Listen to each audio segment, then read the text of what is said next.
s'agissant de Polanski, moi, il y a quelque chose qui m'a toujours mis mal à l'aise dans le film, c'est que lui-même a vécu une tragédie personnelle épouvantable, et que quand j'avais appris qu'il allait faire ça, ce film, je me suis dit, est-ce que c'est parce qu'il veut se débarrasser de souvenirs trop pesants, et ainsi de suite. Et donc c'est un film que de toute façon je trouve extrêmement émouvant.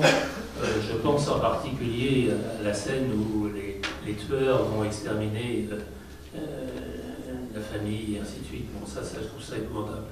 Mais sur le plan de l'addiction, je pense qu'il a c'est là où, comme toujours, je pense que l'addiction des comédiens et la présence des comédiens devant les caméras ou sur les planches de théâtre correspond à un moment donné. C'est-à-dire, ça marche parce qu'il y a l'air du temps qui fait que ça marche.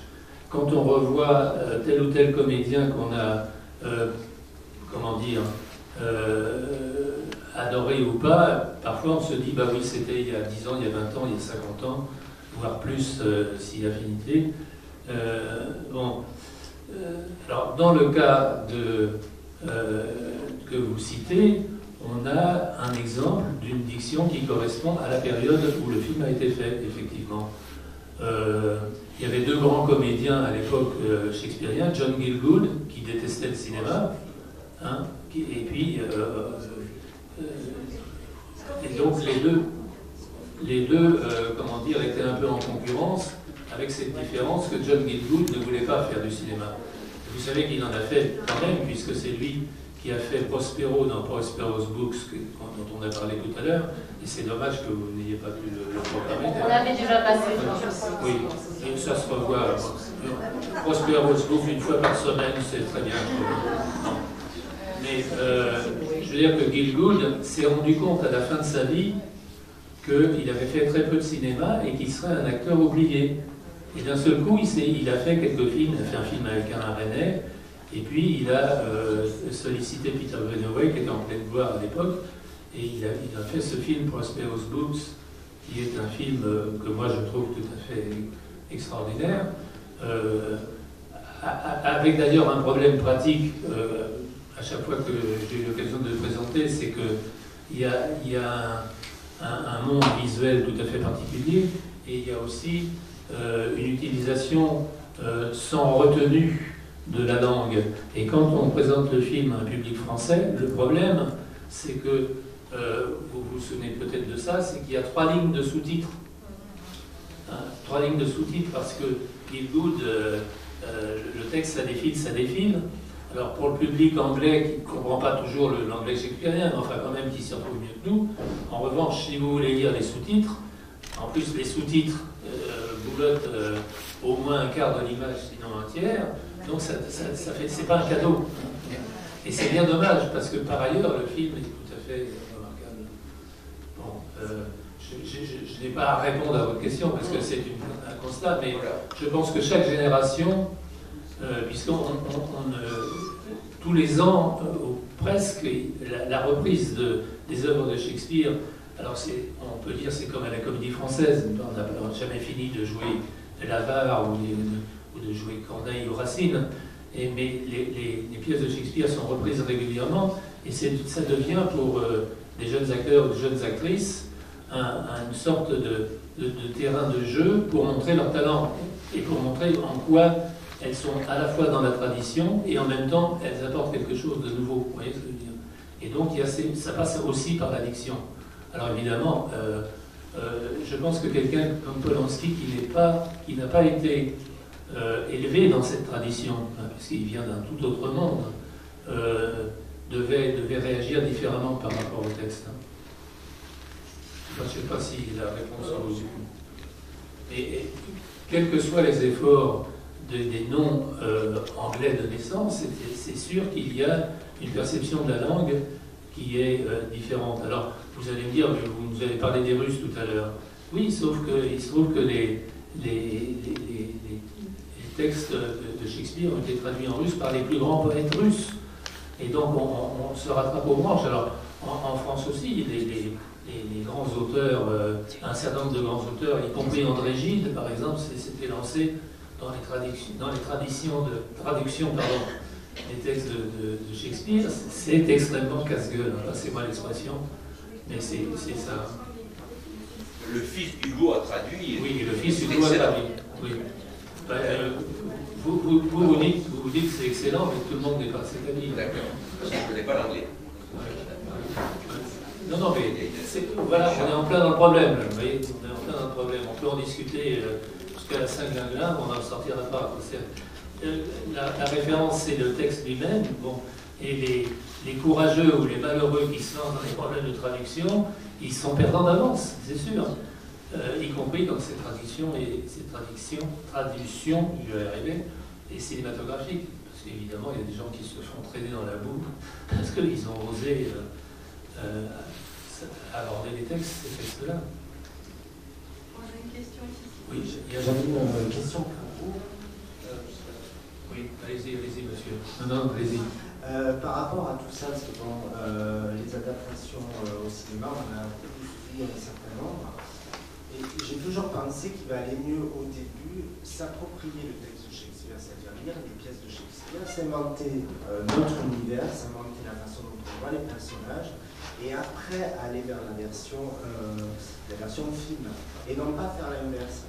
C'est-à-dire que si on commence par le film, d'après moi, à un moment donné, on est forcément déçu. Parce que l'adaptation va pas nous plaire, parce que comme disait monsieur, on va trouver que la mise en scène est datée, que le jeu d'acteur voilà, est daté aussi.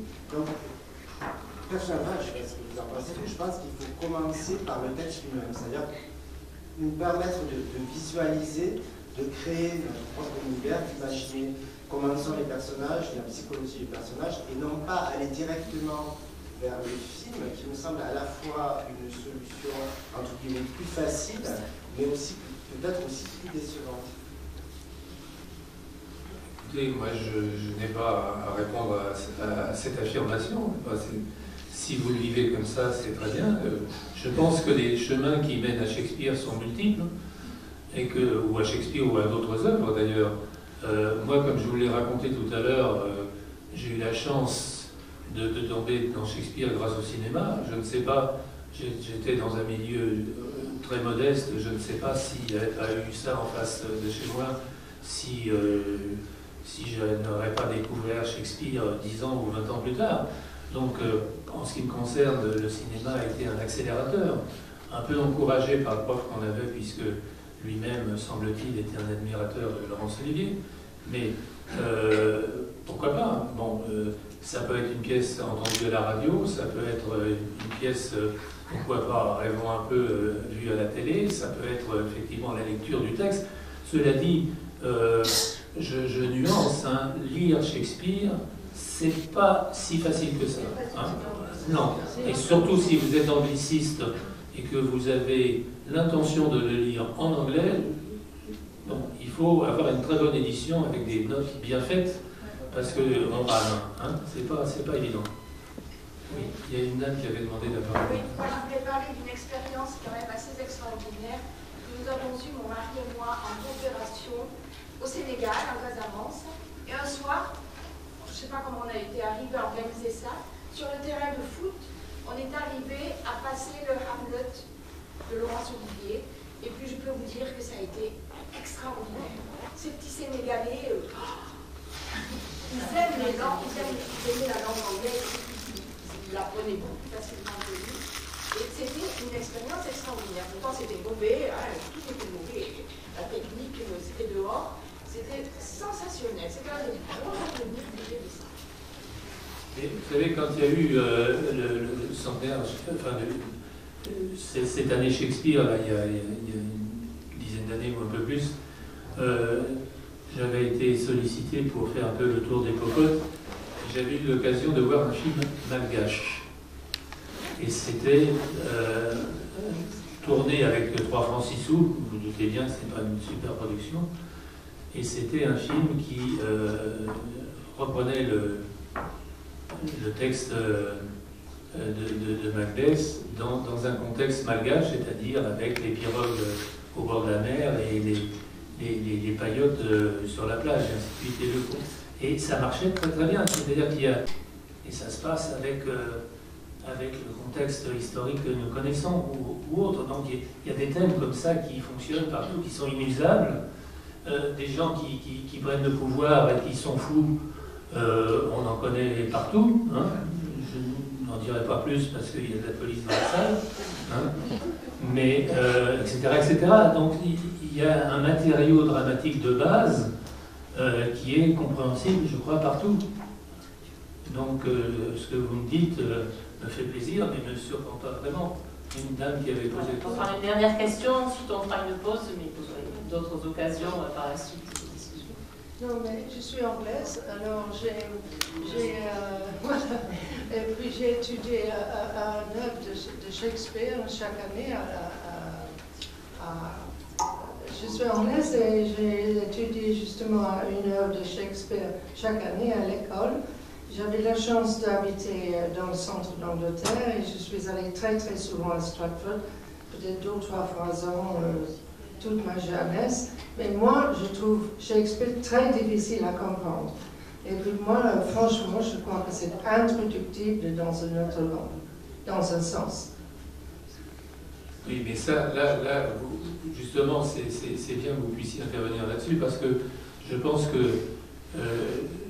il me semblait avoir abordé un peu ce sujet-là tout à l'heure, c'est que la compréhension que les anglophones ont du texte et des pièces est forcément différente de la compréhension qu'en ont les non-anglophones.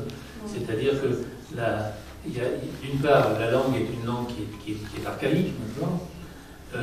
Beaucoup de mots existent encore mais ont changé de sens, n'est-ce pas? C'est un petit peu... quand on lit Rabelais en français, par exemple, hein, ce sont des textes, il y a encore une proximité, mais en même temps, il y a plein de choses qui ont changé.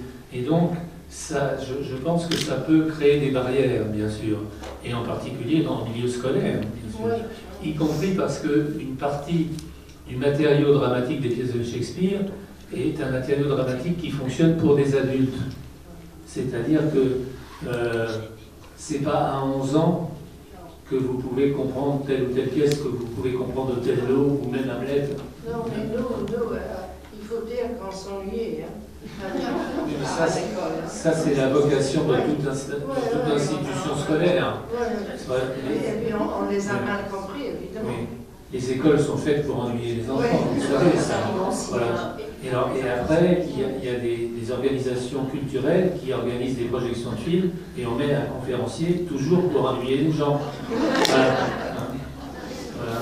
On se retrouve dans une grosse dizaine de minutes pour continuer à s'ennuyer ensemble. C'est mal.